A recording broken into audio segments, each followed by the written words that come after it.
Imagine for a second that you are standing in this endless library. The shelves just stretch up into absolute darkness, and the air smells like, old paper and dust. But here's the catch. Okay, I'm listening.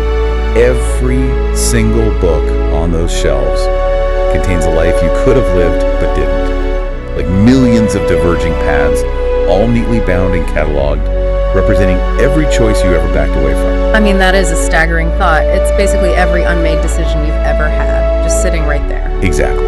So you're walking past thousands of these spines, and suddenly you see a book on a reading table. And stamped on the front cover, in gold lettering, is your exact name. Oh, wow. Yeah, so what do? Do you open it, knowing it contains the definitive record of your own regrets? Or do you walk away? I suspect human curiosity is a much stronger force than self-preservation. I mean, you open it even if you know it's going to hurt. Right. That unbearable friction between wanting to know the truth and being terrified of it is the engine of what we're diving into today. We are looking at a fascinating, really dark, 6-part narrative about a man named Ethan Walker. And he uncovers this terrifying, reality-bending archive, right? The storyline. He does. But we aren't just here to recount the supernatural thriller. Our mission is to really unpack the architecture of this film and explore the profound psychological metaphor it capable. Which means looking at what the story reveals about trauma and the staggering weight of the choices we try to hide it. Because initially, this text frames the vault as a physical place. Like back in 1923, a group of researchers actually found this underground library in a city called Black. But they sealed it up because it's something they experienced outside of their specific. They claimed they could hear voices on the other side of the door. The voices they were hearing, they were their own. That detail alone sets such a specific tone. It tells us immediately that this archive is passive, that it interacts with the person observing it. And one of those researchers, Dr. Wyatt, he ignored the door. He went inside the computer, leaving behind any note Which casts this massive shadow over Ethan's journey. Because his story starts 3 months after a really strange encounter at an antique watch shop called Morrow & Sons. Right. He receives this completely anonymous letter containing a single sentence. It says, "You found the watch, now find the door." And it comes with a photograph of that underground library. Yeah, featuring a massive black door with a gold number 7. And the psychological pressure on Ethan really builds because that photograph mirrors a recurring dream he's been having. The text uses this to blur the line between external reality and his internal subconscious. And when the actual threshold is crossed, it's so unsettling.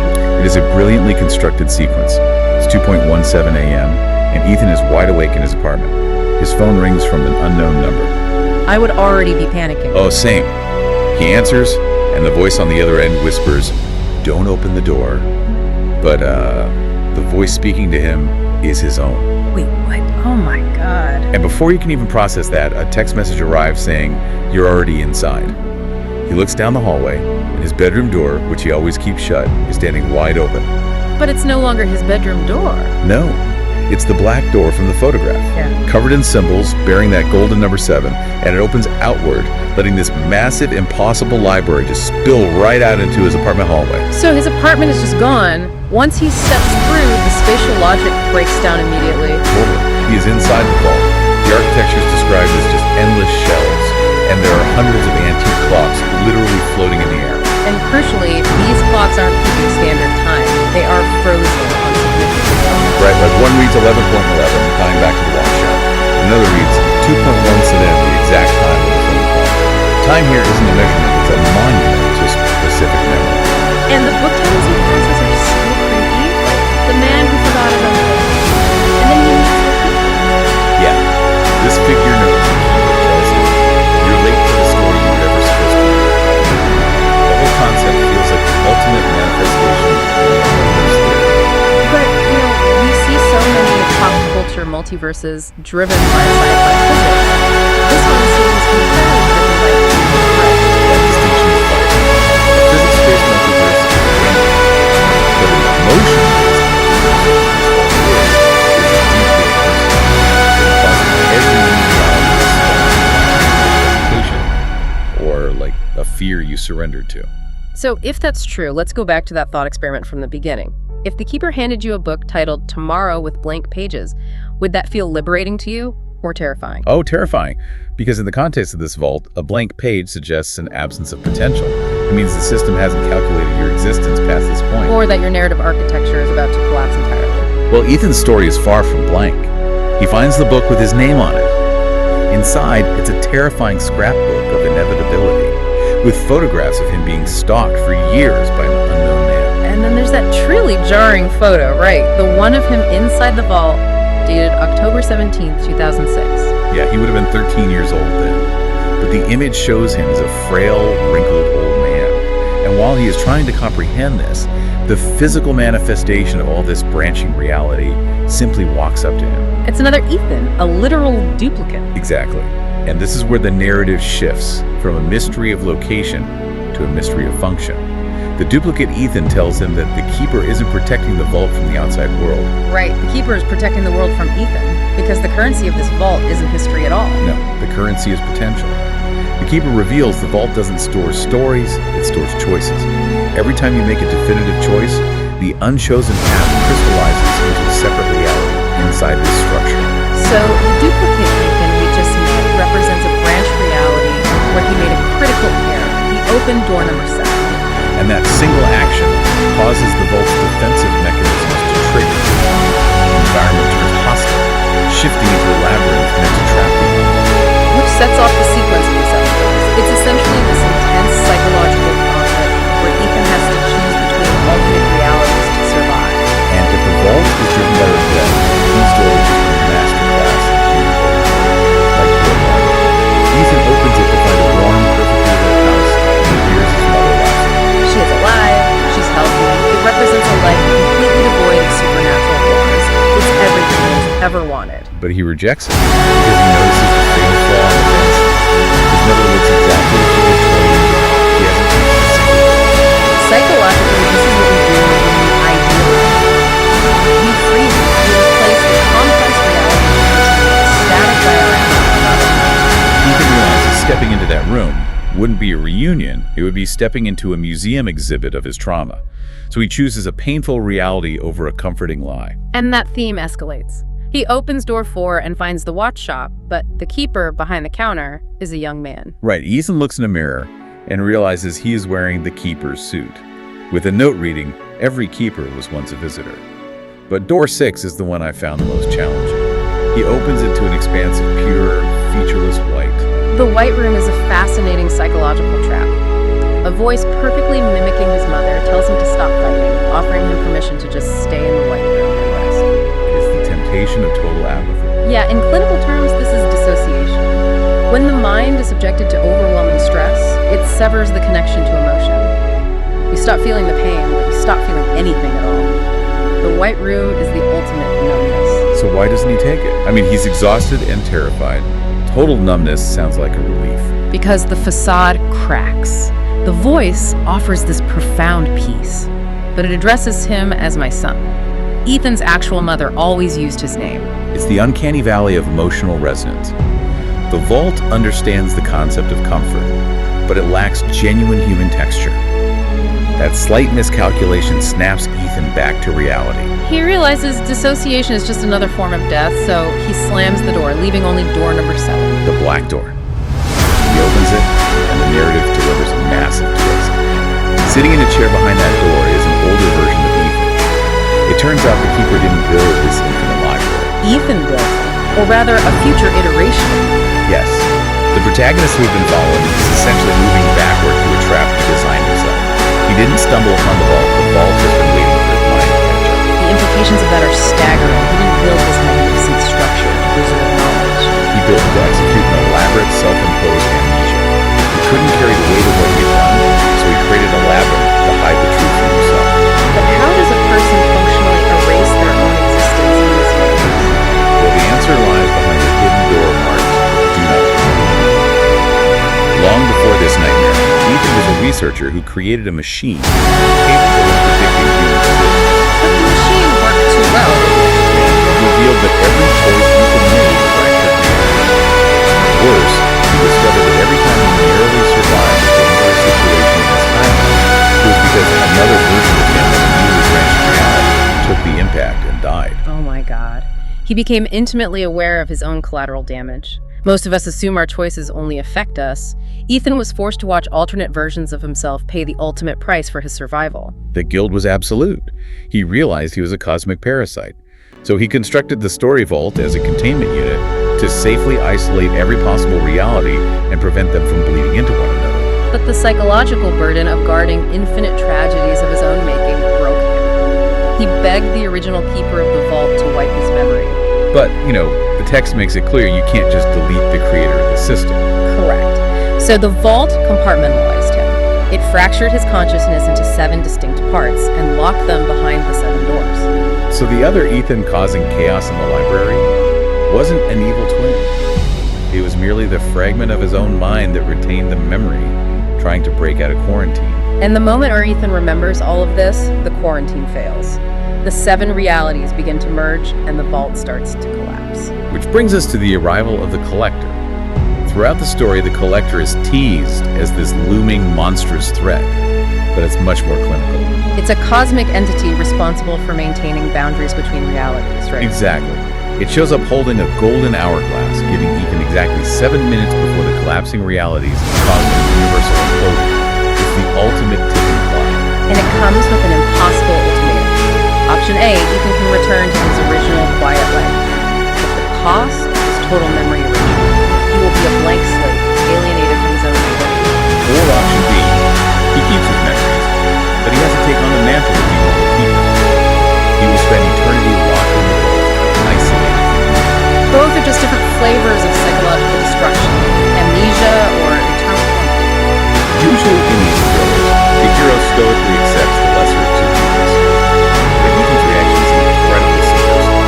He realizes the act of choosing is what powers the vault. So the system is designed to trap him regardless of which lever he pulls. What does he do? He looks at a final, unmarked door, leading out of pure nothingness, and he refuses to tremble. Wow, opting out of a rigged system. We are so conditioned to believe that inaction is wrong. This text suggests that sometimes the most powerful The system that feeds on consequence? Absolutely. By choosing nothing, Ethan deprives the vault of its fuel. He effectively short-circuits the machine by refusing to provide an input. So he steps into the void. What happens to the vault? The entire structure dissolves around him. He experiences a vision of his actual mother. He apologizes for leaving her, and she simply tells him that he never left. He just forgot where home was. That's a beautiful, quiet moment. And then he wakes up, right? Yeah. It's 8:00 a.m. He's in his normal bed. Sunlight is hitting the floor. He has no memory of the infinite library. A classic false awakening. The peace only lasts until he hears a rhythmic ticking. He turns and sees an old clock mounted on his wall, permanently stuck at 11:11. Engraved on the back are the words, "The one who remembers." That physical tether pulls him right. He tracks down the old man he saw near his apartment, chases him around the corner, and finds himself standing in front of Morrow and Sons. The antique shop is back. He goes inside and touches the silver pocket watch, doesn't he? He does, and his own reflection in the mirror points to a message written on the glass. Door 0 is open. The collector's voice returns, reminding him that he chose nothing. And suddenly the shop fades and Ethan is back in the dark, standing before a door marked with a single word, 0. The collector informs him that behind this door lies everything he fought so hard to erase. Ethan opens it, expecting a cosmic horror, but he finds himself in an empty room, There's only a single chair. and the keeper is sitting in it. Ethan demands to know why he built this impossible machine, and the keeper just says, you were never the person that vault built." This is the moment the narrative recontextualizes it. The story vault was never a physical location. It was never a literal machine mapping out the library. The entire architecture of the library was entirely. It was a psychological construct. It was his own mind. It is a breathtaking allegory for profound trauma. The vault is a mental fortress Ethan built to escape the unbearable reality of his mother's death. So the endless shelves of alternate lives, those are his defense mechanisms, endlessly calculating what-if scenarios to avoid accepting what actually happened. And the 7 doors are his fragmented, compartmentalized personality.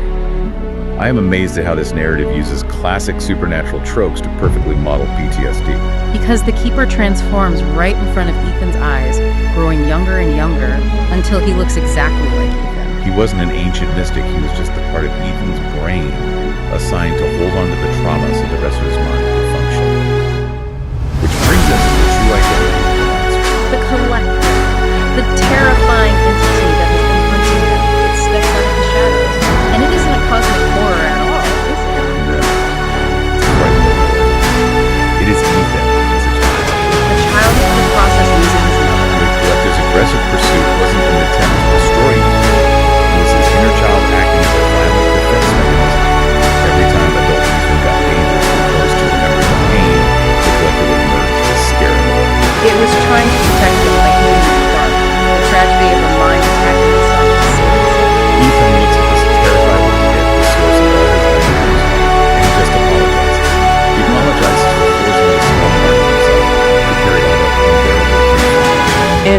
The child finally smiles and fades away, and then Ethan does the bravest thing a person grappling with severe trauma can do. Stands before the doors, his mistakes and his deep regrets. And instead of running, he simply says, I remember. And clinical psychologists call this liberation. He stops compartmentalizing. By acknowledging the trauma, he strips it of its control over him. And because he finally accepts it, the mental fortress of the vault doesn't explode in some dramatic battle. It just peacefully dissolves, fading away like a dream in the morning light. He wakes up for real this time. He retains all his memories, the pain and the joy, but he is fundamentally okay. He is whole. The story closes with an incredible final image. A package arrives at his apartment. Inside is a black book, the one from the vault that used to be blank, but now it has a title, The Story Vault. He opens it, and the words "The End" slowly materialize on the final page. Yet the narrative refuses to let him rest completely. His phone rings. It's an unknown number. He answers. The keeper's voice simply says, "You're ready to tell the story." That implies the entire ordeal of the vault was just a crucible. He had to survive his own mind before he was equipped to tell the real story. And looking at this text as a whole, there is a profound takeaway for us. We all have our own version of Door Zero. Painful memories, alternate paths from people we regret, parts of ourselves we want to know. We expend incredible amounts of energy guarding those doors inside our own minds. But just like Ethan's journey illustrates, the only way to dismantle that internal prison is to stop. Stand from the locked door and say, I remember, you have to integrate the shadow to actually recognize. Now, the text does leave us with a phenomenal hook for what comes next. A hidden file found on an abandoned computer containing video logs of missing people. But the terrifying detail is that every single video is dated 3 days in the future. Which heavily implies that while Ethan's internal vault may be resolved, the external mechanics of time, choice, and reality in this universe are still dangerously uncertain. We will absolutely be diving into that file next time. But for now, I want to leave you with something to chew on. We started by imagining you finding the book with your name on it. Right. But considering what we now understand about how every major choice spawns a new reality, leaving the old one behind to wither, look at the life you are living right now. Are you entirely certain you are currently living your main storyline? Or is it possible you are just a character existing in a reality that another version of you abandoned a long time ago?